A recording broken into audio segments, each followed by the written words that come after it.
Hi there, how are everybody today? Welcome back to our episode 84 on Love It or Shove It. This episode will all be about how to stay calm when emotions run high. Happy New Year to everybody that is watching this. I have been away myself, Bruno. Irina has been taking the show over for the past 2 weeks because I've been on holiday, but I am back now. And we are back, me and Irina. Irina had a little, a problem, but she'll come back hopefully. And today we have Brendaliz, awesome coach that we invited in. And please, Brendaliz, tell us all the awesome sauce about yourself and how you're ready to impact, our audience today. Yes, I'm really excited to be here, to be honest with you. It's my first live presentation in 2025. The end of 2024 was I slowed it down significantly due to trying to overcome personal injuries, but I'm back and I'm really excited. So, for those of you who don't know me, I'm kind of like the ending your burnout now coach type of. I focus on people who in leadership positions, specifically women, who are experiencing constantly in cycles of burnout. I enable them to reclaim their career, earn more money, and have more energy. And I use a very integrative approach in my coaching. My coaching is nothing but traditional coaching. It's nothing like traditional coaching. I am really focused on creating a space where there's a balance between our spiritual, mental, emotional, physical being. And for over a year, I've also been exploring methodologies like breath work, energy work, among other things. And it really has helped me be able to help people even further. So I'm really excited to be here. Awesome. That's so great. So tell me, Brendaliz, remind, well, we know, right? But tell our audience, why is it so important? Number one, like, why is it so important? Like, why is this topic so important? Like, why did we actually choose this topic? Why did we choose to talk about it? But also, like, why is it so important? Like, what are the actual benefits? And Perfect. I feel like as human beings, we talk about emotional intelligence, we talk about many other topics, and sometimes it's really hard for us to kind of understand these bigger topics and like really what they mean, right? We also spend a big portion of our times as humans trying to fight everybody. We spend a big portion of our time trying to react to what other people are saying, Mhm. and we don't spend enough time just being able to realize and recognize that each individual is going to see things from a different point of view. And as a result, Mhm. there's always going to be differences, right? So when we are able to tap into our inner calmness, we can respect the other individual, we can respect ourselves, and we can tackle very difficult situations, but rather than from a reactive spot, we can tackle them from a curiosity standpoint, and curiosity of trying to understand versus curiosity of trying to react. And I do believe highly that we all humans have the capability of tapping into that, right? And Mhm. the more we tap into that calmness, the more will differences between humans will sort of dissipate, not disappear, because there's always going to be differences. We've all been raised differently.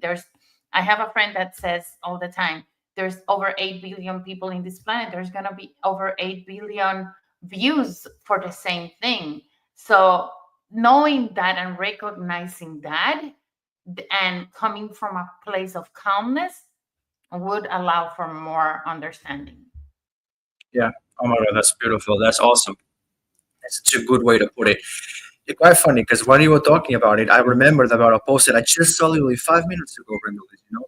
And so the post said, like, people say to pick fewer battles. Like, people say to know how to pick your battles, right?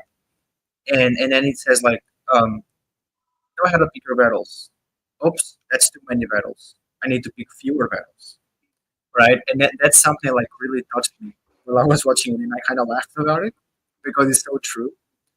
And but that's the thing is like I think that I realized, and I'm speaking by my own experience, that all the battles I picked along my way, especially in 2024, they were all meaningless, and they really didn't change anything. They just made it worse, Mm-hmm. because um, it's not about that you managed to fix it and increase your ego. It's about the importance you gave it. You would have had, the same. You would have had the same effect on the situation if you like. You managed to fix it with the intention, but if you didn't do anything, it'd be fixed by itself. If you try to ignore it, it'd be fixed by itself, right? I think the best solution to stay calm is to just ignore, right? And yeah, So I think there's a couple of things that you said here that are important. Let me dissect this a little bit, right?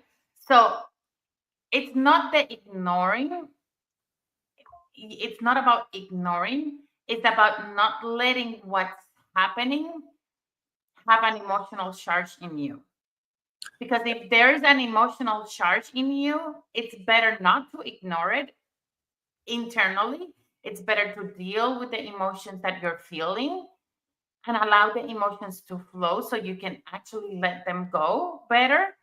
But it's about more being able to have the conversations, have the situations happen around you, and knowing that it has nothing to do with you, everything to do with them, and respecting that what people are saying or doing, it's their own way of seeing the world, it's their own model of the world.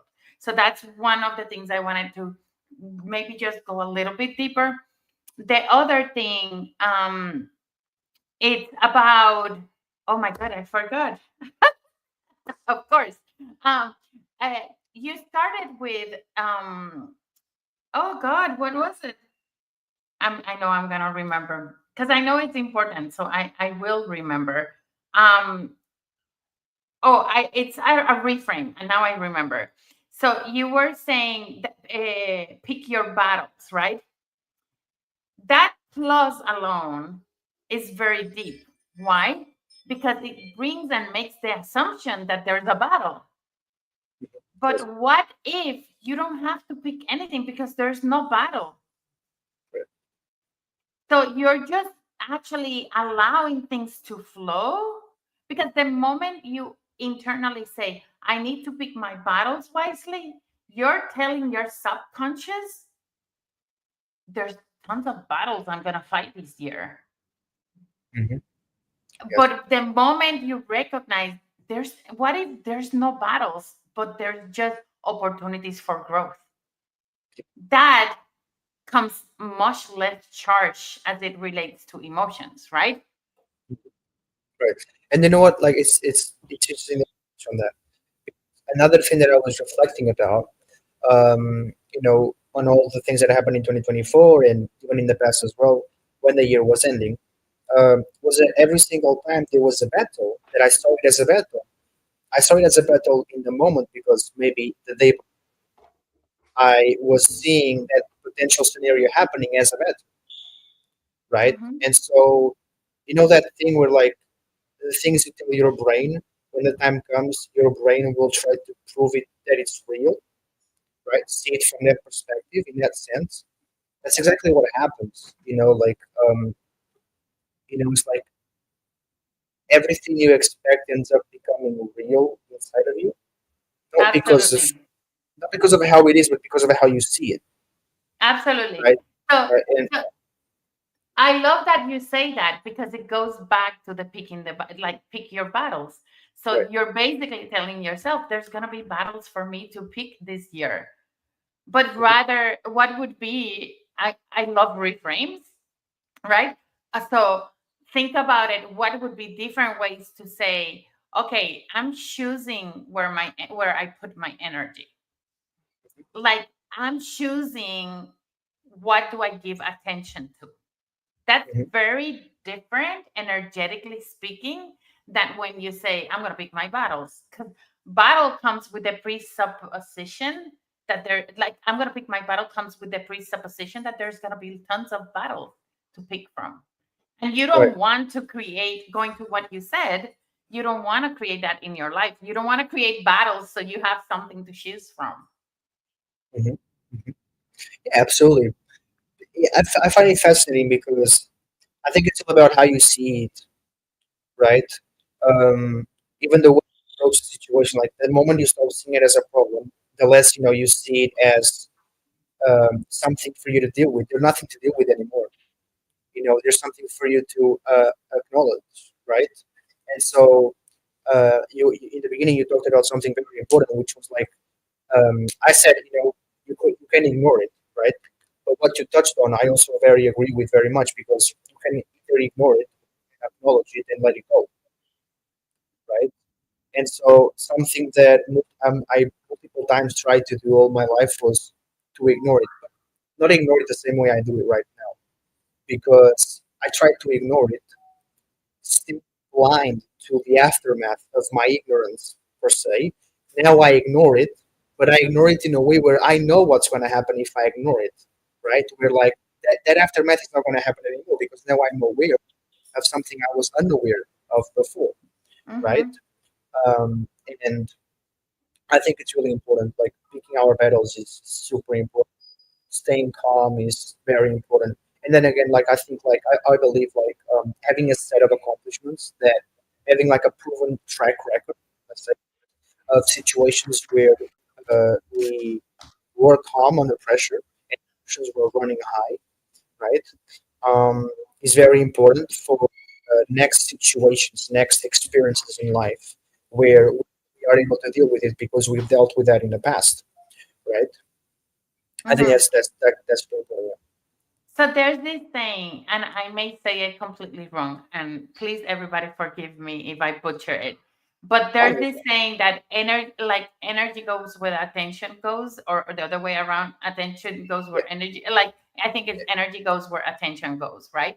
So it's about what are you choosing to pay attention to, and Mhm. put your energy to, because you don't want to be constantly in a cycle that you're fighting and fighting and flight and fight mentality, right?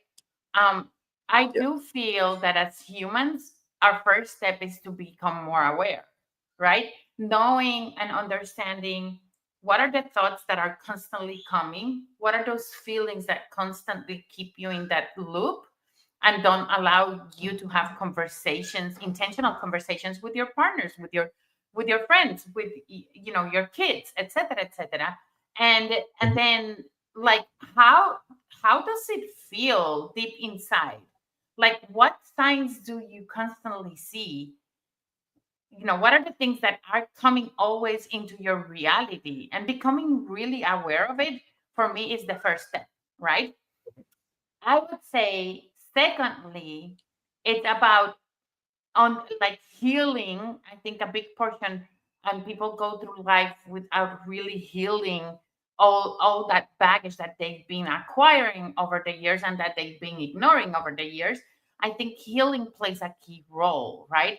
Because I think healing allows you to be less reactive. And at the same time, once you have healed, you need habits, and you need new behaviors that are going to be like in place for when challenges do happen, because it is the human experience. We are going to experience challenges, we are going to experience contrast. It's part of the human experience. We're dealing with so many humans at different stages of their lives and their own journey. So knowing, right, that I have mechanisms and things I can do so I can have a clear view when I'm dealing under these circumstances, then helps you more. Mhm. Yes, yes, absolutely. Um, it's quite interesting because in my own coaching, right? Um, and by the way, like I have suffered with like not being able to control myself for a long time, like because you see, like being able to explode is a trap because of how good it feels. And you see, like exploding feels great because you're taking it out, but the problem is the consequences of what can happen because you're not thinking straight, right? And so it's almost like you're bringing justice to yourself, but Hmm. for something that is only pleasurable. Its purpose is now, but in the long run, your higher purpose can actually take a big, big, big downfall because of that, right? And so, for example, like I'd like to ask you a question: How Okay, can we go ahead. shut? How can we shut our ego off? Like how can people shut our ego off? Because for example, I have my techniques, but I'd love to hear from you because you're our guest as well. So, Okay, so I a couple of things coming to mind as you say that. One is I don't ever want to shut my ego off. I want to ease my ego because the ego serves a purpose, right? And a lot of the times, the ego is bringing things into the table that otherwise we wouldn't realize, and that allows us to be able to adjust and shift things, right? So it's not. I personally, my mission is not shut my ego off. My mission is to understand my ego and ask my ego the questions that I need to ask so I can know what I need to work on and what I need, like what's my best path to go through. Like, hmm right. and it comes with understanding that voice and knowing when is this voice.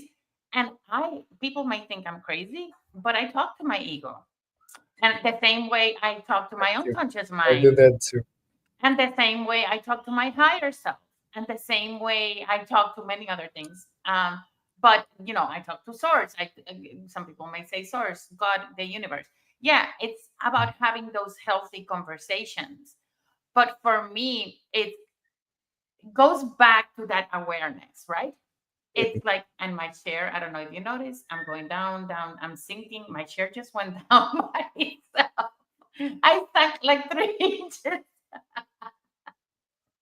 Anyway, I need to change to adjust it. So Rita, life happens.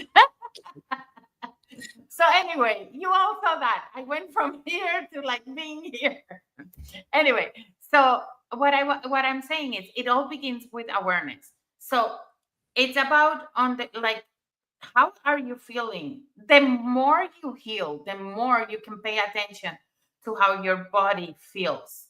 Like, Mhm. am I feeling something in my body? Am I like for me, a lot of the times comes pain in in the right shoulder. Like it just automatically starts to pound. Those are ways in which your body talks to you. um am I feeling something? Am I like, is there something happening in my body? Like, is it over hot? Is it cold? Like, am I getting reactive? Am I like, is my mind going too fast? Like the all like, am I just feeling overwhelmed? Like, what is it that you're experiencing in all your senses? And tap into all your senses, right? What are you seeing? What are you hearing? What are you feeling? Right? Maybe even the taste can change, right? Like, pay attention to all your senses and you will know when things are not in alignment, when there's something that when there's a voice coming up. And that's when then you say, okay, let me just have a conversation with whatever it's coming up for me. And Hey, and put Arena. your post there because we have Irina with us. Hey, how's everything going? Are you talking to me? I'm sorry. Yes, yes. I lost. Yeah, She's still finally. freezing. Hello, everybody. Yes, I'm so happy and excited that I got a chance to join you. I must have missed some of the juices about breath work that Brendaliz was sharing. We haven't gotten to breath work yet. So We you're haven't gotten to it good. yet. Not yet. Not yet. Awesome. Not yet. We haven't. Anyways, We were talking about the ego, like what do we do when the ego comes into place and it's basically very active. And I said to Bruno that for me, I don't want to quiet my ego. I want to befriend my ego, acknowledge my ego, because my ego serves as a way to alert me when things are not going well. And it also serves me as a way to see things from a different point of view. So rather than shutting my ego down, what I look for is to just have a friendly conversation with my ego. And sometimes I do. Sometimes I say, okay, I got you. I heard you. It's loud and clear. And I recognize and acknowledge you. But here we go. This is what I'm going to do. And then I Mhm. move towards the direction that I need to move towards. Mhm. Yeah, so that's what we were talking about. Awesome. I don't know what you guys were talking about, but I just wanted to add that it's so important to stay calm, right? Especially when it comes to relationships. This is the time where people like really have to know how to respond rather than react. So this is something I wanted like also touch upon, like the tool, the importance of, pause, take a breath before we jump into that normal reaction where if somebody says something to us, we just want to also hurt them with our words, right? but the Mm-hmm. more but the more conscious we become of it, and the more we know how to self-regulate ourselves, the better the experience it is, right? And it saves us in the moment when we are there and we can hurt another person, and then it's like, oh my god, why did we do it to each other, right? So at least it's great to be more aware and to practice it, and to learn that we all can be just taking a breath or just pause in a second before we actually think what we have to answer. And I think it takes the skills, it takes the practice, but the more we do it, the better we become at it. I think you touched a couple of different things. One is when it's understanding what's causing us to be so reactive and dealing with that and healing that if we need to. But at the same time, life still happens. We're still in a human experience. We're still gonna experience contrast. There's gonna be situations that are gonna shake us and get the best out of us, right? So that's where when if you have the right tools to support you, then Mm-hmm. you can easily tap into these tools when you need it. It's not about I'm in the middle of the situation, my emotions are going high, I want to explode, and I am now starting to think, okay, what was it that Brendaliz said I should do? Okay, let me take a deep breath. No, it's about taking whatever you're learning here today, right, and practicing, so you're creating that muscle memory, so the moment that you actually need it, you can tap into it very quickly. Mm-hmm. So, for example, there's multiple things we can do, and I love this technique. It has a little bit to do with breath work, but if you're recognizing immediately that there's emotions and feelings and your body's becoming a little bit reactive, grabbing your attention directly to the tip of your fingers, rubbing your fingers, paying attention to your fingers, shifting your complete attention to those feelings in your fingers, what it does is it creates a pattern interrupt, and you're basically are able to then calm yourself. So this is really simple. I even use it when I go to the dentist, which has nothing to do with family partners or anything like that. But like for me, it's very stressful. The dentist is very stressful, right? So them or when the other day they were putting us a steroid shot, and I'm literally taking using my breathing techniques to calm myself, go into a trance, so I'm not paying attention to the shot that I'm getting, and I'm literally activating everything with my fingers. Just so I invite the two of you to just take two fingers, rub them together, and go ahead and close your eyes. And the audience can do the same. Just take one hand, let the other one go. And as you are paying attention, just take a deep breath through your nose out through your mouth. And now observe your fingers. Like just feel into your fingers as you rub them together. Pay attention to the creases in your fingers. The sensation. Is it a warm touch? Is it cold? What is it that you're feeling at this moment in your fingers? That's where your attention is. And if your mind wanders, you just bring it back. So this is a technique that I constantly practice. And this is really good because you can do it under a table with your eyes open. You can just take a deep breath. If there's something derailing in a conversation and you need to reset yourself, the more you practice this, then you can easily tap into it in the moment that you need it. I'm in a point where everybody's speaking at the same time and it's getting to me and I'm going to become very reactive. I just take a deep breath and I just focus all my attention, even if my eyes are open, all my attention to my fingers, and my fingers are in my lap and nobody has to see what I'm doing with my fingers. That's And so powerful. it's extremely powerful. You're disrupting wherever your thoughts are taking you in terms of destruction, and you're bringing your attention to yourself, to the now. Mm-hmm. And that's not Totally. even tapping into breathing. That's just like shifting awareness.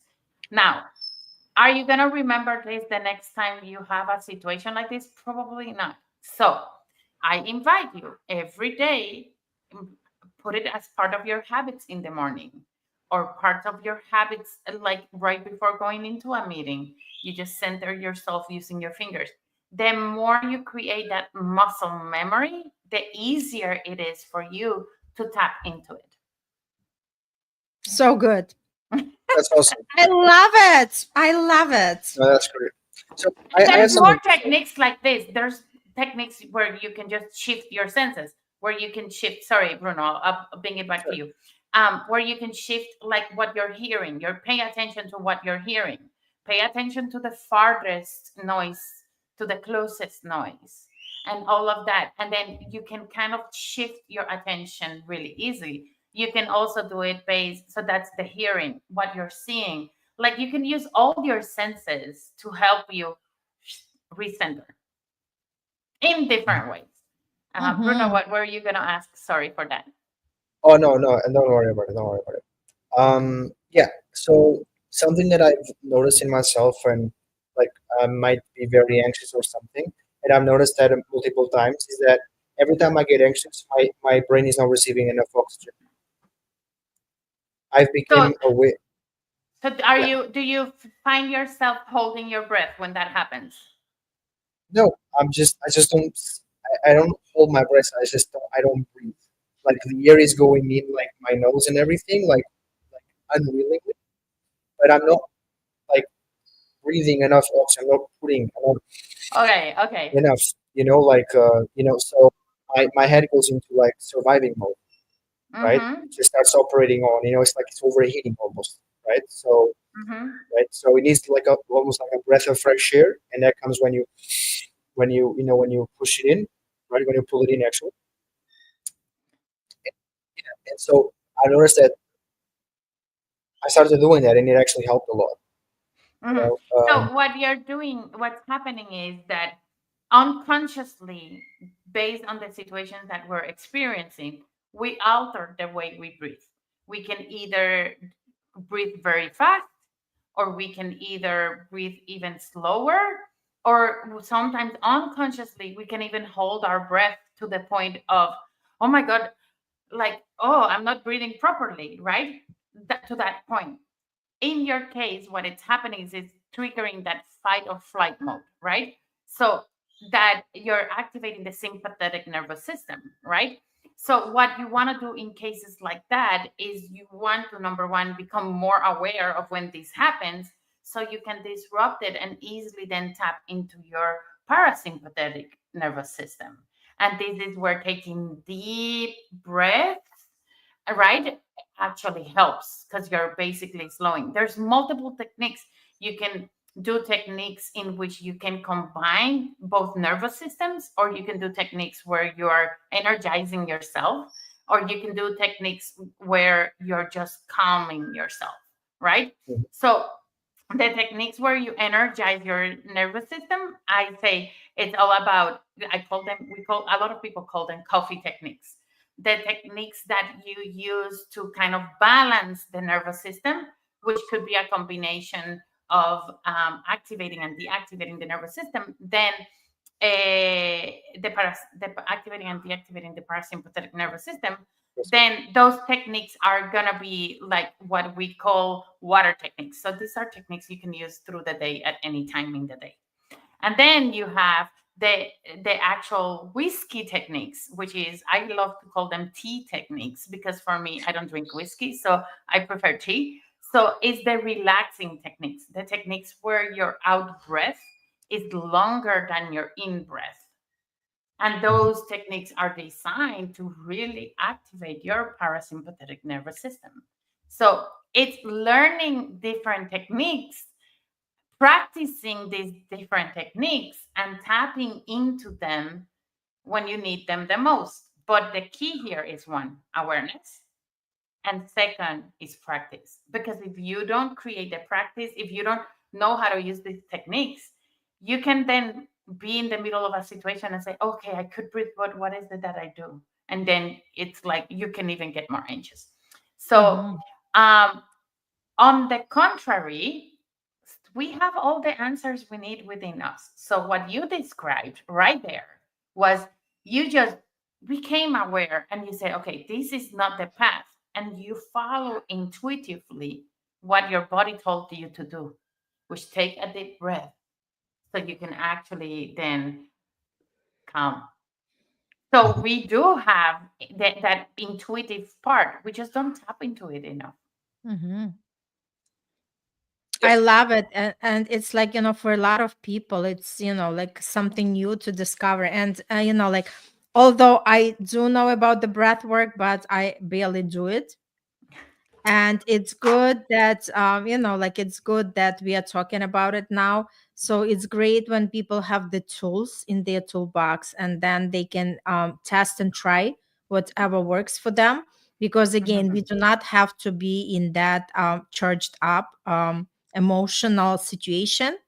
We can always be more relaxed Mhm. and be more present, and be more conscious how we can respond to any given situation.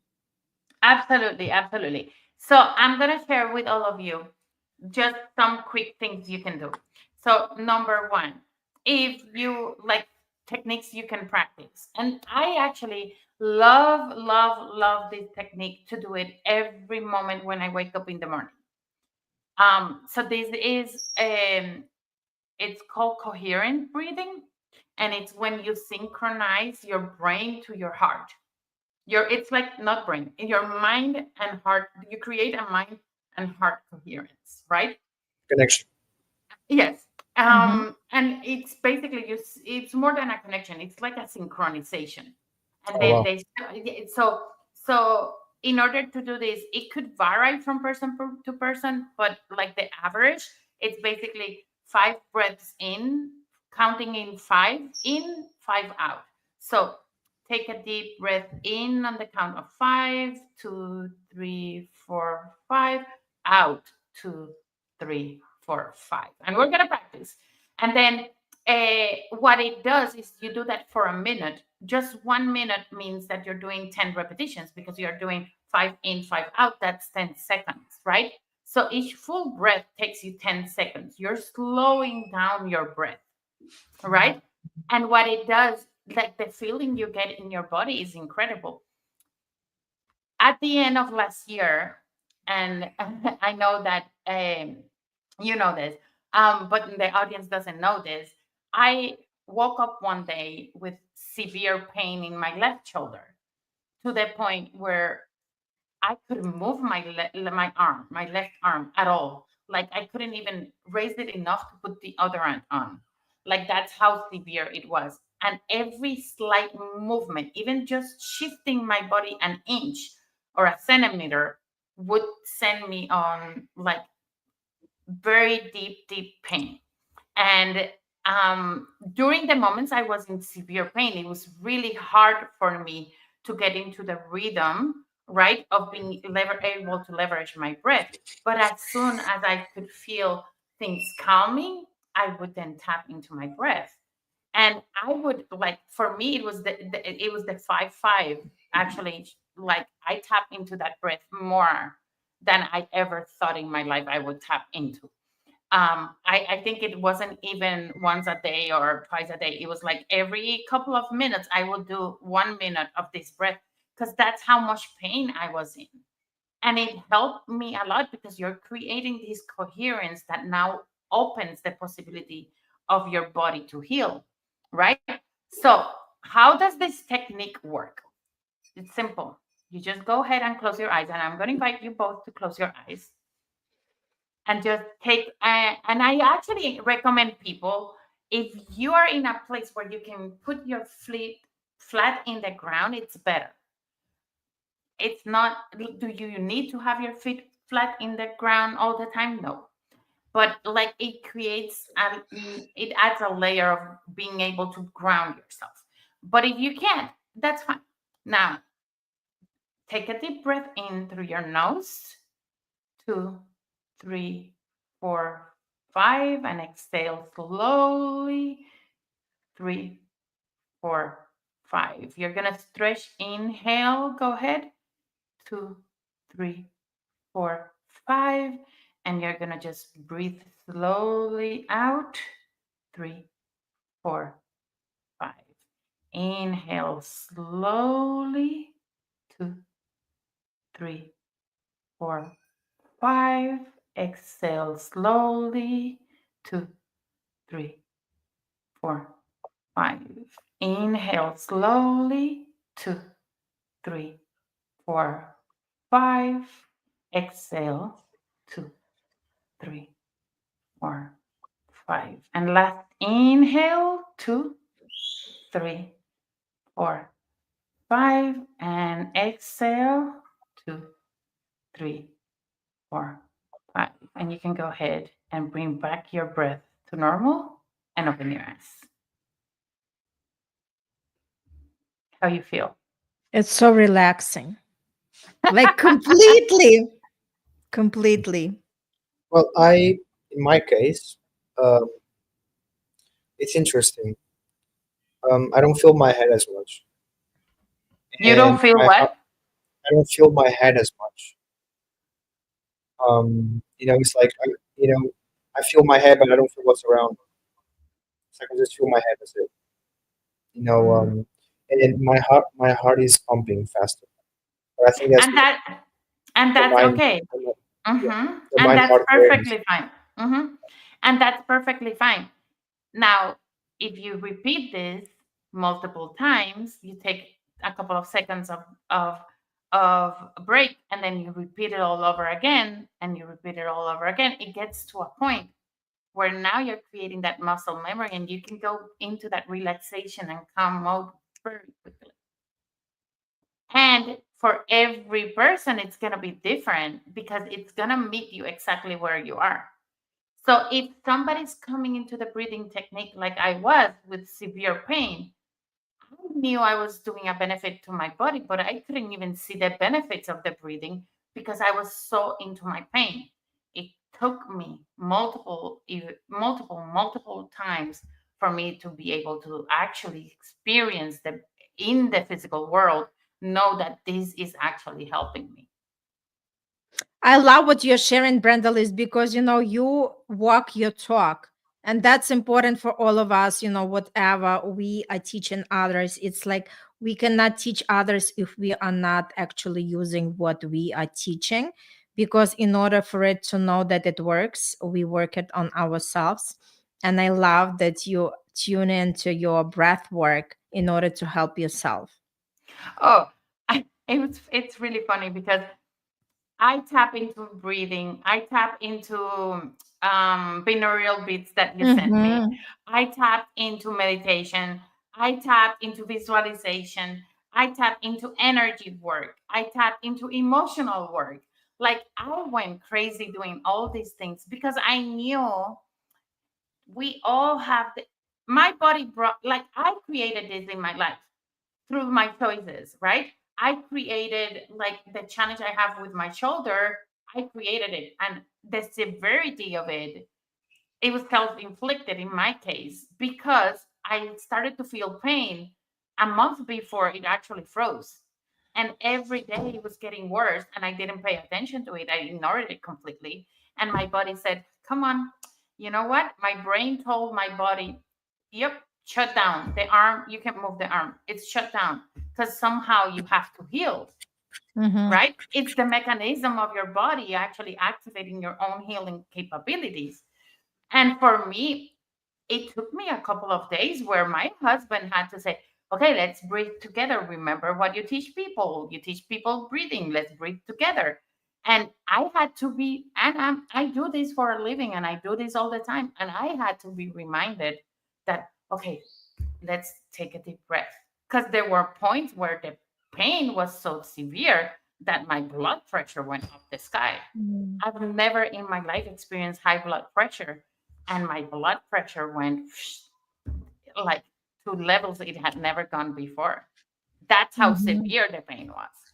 Um, However, I have the tools and I can tap into them because I have practiced the tools. And that's the key. The key is to create the habits to practice these techniques. So when you need them the most, they are right there for you. They come up, oops, this is what you have to do. Okay, oof, I can bounce back now faster than I could bounce back from situations in the past, right? And even Mhm. when we're talking about, calming emotions when staying calm when emotions run high. In the past, I was very reactive. I remember having conversations with managers before where, oh my God, I would like after that meeting, I would leave and I would be so riled up and I would be like, blah, blah, blah, blah. And I should have said that and I could have said that. And they are so disrespectful and blah, blah, blah, blah. And I was in reactive mode. And today, I don't get to that level for two reasons. One is I've done the healing work. So now that what used to be triggers for me are not triggers anymore. And when life does happen, I have techniques that actually help me calm myself. The other day, my daughter came into my office like it was the end of the world. And for a split second, for a very split second, I saw myself going into a reactive mode. And I just looked at her and I said, I just need to breathe. Give me a minute. And I closed my eyes in front of her and I just took a deep breath and she started to laugh. And I said, I have to calm myself because if I respond to you where I was, our conversation would have not gotten anywhere because you would have been reactive. I would have been reactive. You're seeing life from your perspective. I'm seeing life from my perspective. And we're not going to be able to find a common ground. After calming myself, I could say, I then tap into, I took a deep breath, I calmed myself, and then I was able to tap into curiosity, which is the second thing I invite people to do. Once you have these techniques to help you calm down, then that's the moment where you literally just tap into curiosity. Why? Because we are seeing life based on our experiences. And even though my daughter lives in my house, her experiences are completely different from mine. There's some commonalities, but there's still some that are very different, right? So I can either react to her or tell her you're wrong, this is what you need to do, or I can ask her questions to help me understand where she's coming from. And then as a result, I can have more empathy. And then I could come up with ideas of things we can do together. But if you go at it from a reactive mode, oh, no, no good, no good at all. Mm-hmm. Yeah, and what it comes to me first is the awareness, right? Self-awareness. This is number one Absolutely. key. And Anna says, "Hi, Anna. Thank you for hosting such a powerful discussion on breathing techniques. I frequently use it to displace my emotions and bring the focus to myself. This is very helpful as I work in a very stressful environment." So true, because like the first step is to be self-aware and also be willing, right? Be willing to see how you can shift your focus and become more emotionally calm as opposed to be just a nervous wreck. And obviously, when we are to be in that state, we make everybody else around us the same way. Mhm. I also invite people, and I think Anna gave me a good um, idea. I invite people to, yes, use your breath to calm yourself in the moment, but don't ignore that emotion completely. Why? Because the emotion came for a purpose, and if you literally just break that emotion in the moment and you don't deal with it at some point, it's going to come back, right? So it's important to actually be able to just sit, bring your awareness into the now, like Anna mentions. But something else that you can do, and I invite a lot of my clients to do this, is just observe where is that emotion in your body. It, so let's say you're having a very derailed conversation with someone, you walk away and you're feeling all of this, you take a deep breath to calm you. Then rather than trying to push the emotion aside, bring the awareness into the emotion. Where is that emotion? Is it in your heart? Do you feel it in your wrist? Do you feel that emotion or not in your stomach? Is it in your head? Some people may even say, I feel it in my ears. I have had clients say that. So, wherever that emotion is, access it. At what intensity is my emotion? Is it at the at 10 or is it at a 5? Or is it in the scale of 1 to 10? I feel like it's a 25 because some people may feel that way, right?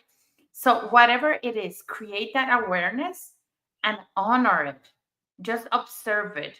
While you control your breath, just observe what the emotion does. Don't judge it because we're judges. We love to judge ourselves, like to the extreme. That's part, I think we sign a contract when we're born. Okay, I'm going to judge myself until the end. I feel like we kind of do that. Um, don't judge it, just observe it. And when you observe that emotion, you're allowing it, you're giving it permission to exist. You're giving it permission to expand or contract. And then as you observe it, send it love while you're doing the breathing, while you're calming your body. And what it does is you basically just allow the emotion to come, do what it needed to come, go, and the potential that that emotion at that intensity based on that trigger comes back is very low to none. And now you're doing two things. You're leveraging your breath to bring you into your moment right here, right now, creating an awareness. And now you're honoring your emotion and letting it be what it's meant to be and letting it go. So good. Wow, I love it. that's awesome. So I have a question. I know it's 45, 49 minutes. Like we have like 5, 10 more minutes, and then we're gonna have to wrap it up. Um, Brendaliz, for instance, I believe boundaries in this situation are very important because that's exactly, I think that's exactly what's gonna stop you, or that's what's gonna stop people from like um exploring, right? What are some tips for boundary setting? Like for example, love to ask myself how worthy is this. Like for example, I'm somebody. I'm not gonna. I know that with random people, I'm not going to. Right? I'll probably lose it with people that it matters for me to lose it with. because Bruno, can you speak a little bit louder because we can hardly hear you? Yeah, I was gonna say I don't know what is you cannot, you can hear me. Can you hear Yeah, me? Yes. now it's better. Yes. Yeah. Okay. Cool. Awesome. No, I was saying that I was asking for some boundary setting tips, and I was saying that on my side, I know that I'm not going to lose it. I'm not going to explode. I'm going to remain calm with random people because it's random people. But usually with family or friends, people that I care about, usually I tend to lose it because those people matter to me, and because it matters to me, it keeps to trigger me into, oh, because it matters to me, then I'm going to care, then I'm going to act the way that I'm going to explode, which is something that I also have to understand that sometimes we try to change people and we can't, and we can never, because people can only change themselves. And sometimes when we're dealing with people that when we are dealing with people where uh, we want the best for them but they don't change, it even annoys us more, right? Because they're stubborn and stuff. um, how can somebody, for example, like enlighten the audience how they can stay calm knowing these circumstances, and how they can calm themselves, and how they can move on, move forward. Should they let them behave that way? Should they say something? How many times should they say it? How much energy should they pour into it? Should they pour more energy into it than into themselves? uh, Enlighten us.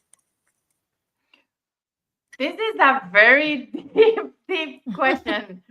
It is And a good it one to is. wrap it up. Uh, yes, you give me this question when there's 8 minutes left. Good. No, um, there's so much unfolding that can be done from this. What I would say is if you're constantly putting to this point where you're constantly reacting, there there's baggage that you need to solve that you haven't resolved that it's causing you to react. There's beliefs about yourself that you have that are very core and integral part of you that are causing you to behave the way you behave, right? So um my encouragement to people is don't put boundaries as band-aids to uncover the unhealing that hasn't been there. Like make sure that you're doing the work to heal that part. And there's in today's world, people, there's so many techniques that can be used that are not painful, that are not avoiding the work. They are easy and manageable, that you don't need to drag this for the rest of your life. That's what I'm trying to say. So work on letting go what's causing you reactive to the point that you could have any conversation with them and that it's not gonna fire. Because if there's a fire inside of you, that means that there's something that hasn't been healed.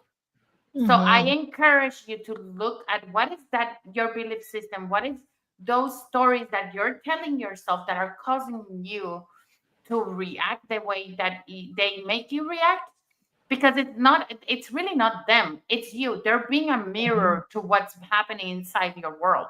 So they're actually came their experience is to trigger you, and you either accept the trigger and boom, or you realize that they're triggering you, there's an opportunity for healing. So first step is that.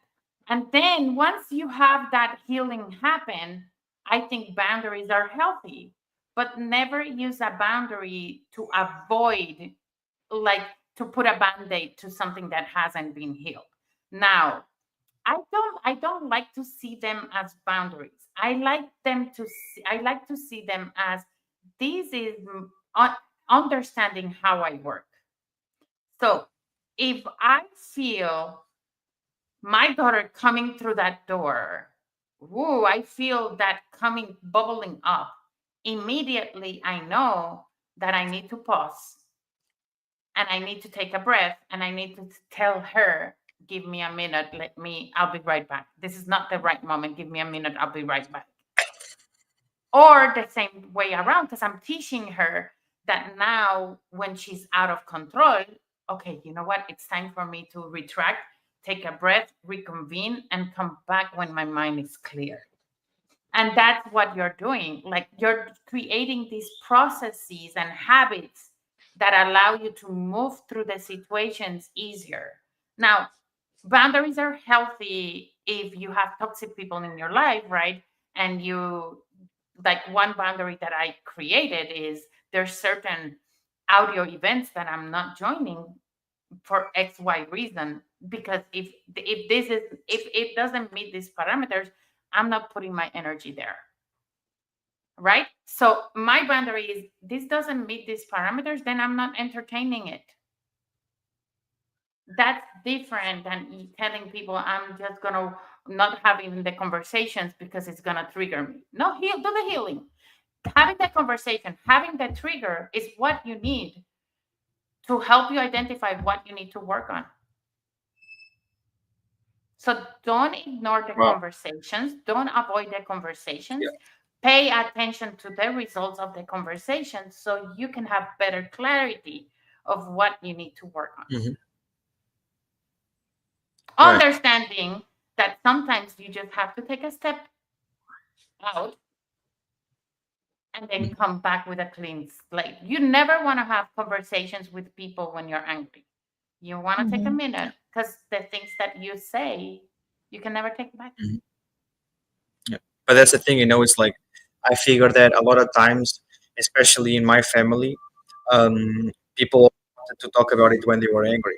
They didn't want to talk about it when they were calm because then it didn't have a purpose anymore, right? Because they already forgot about it.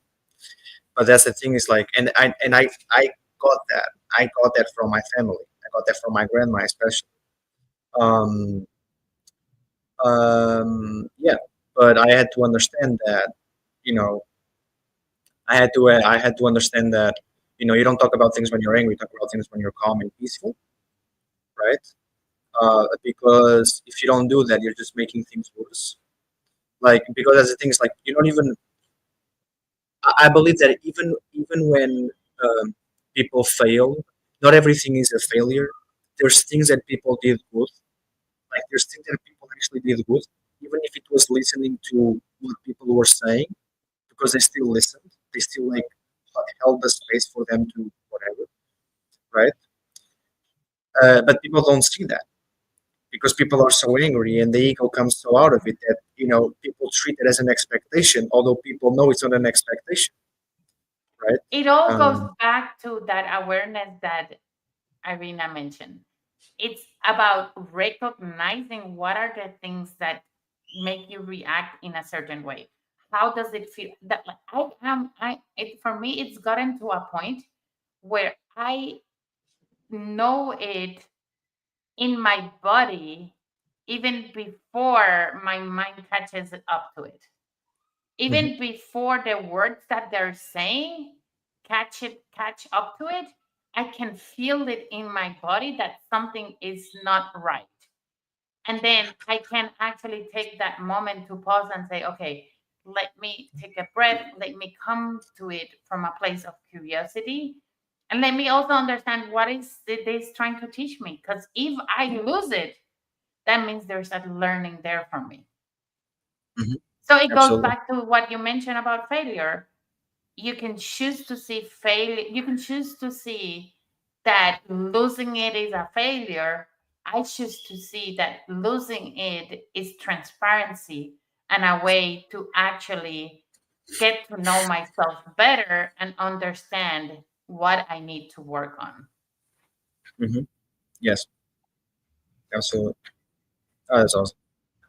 Such a powerful conversation. We have to pick another topic and continue, right? But yeah, Yeah. I think it was awesome. A lot of good techniques, and for anybody who tuned in, just take the one that resonates with you, take the one and test it on yourself and see how things are working for you. And again, we are all here to learn and to grow. Nobody is completely perfect, right? It's not about to be perfect, it's about to take an effort, and that's why we are having these powerful conversations. Thank you so much. Connect with Brendaliz, and we'll see everybody on the next episode. Thank you so much. Thank Bye. Bye. you. Bye.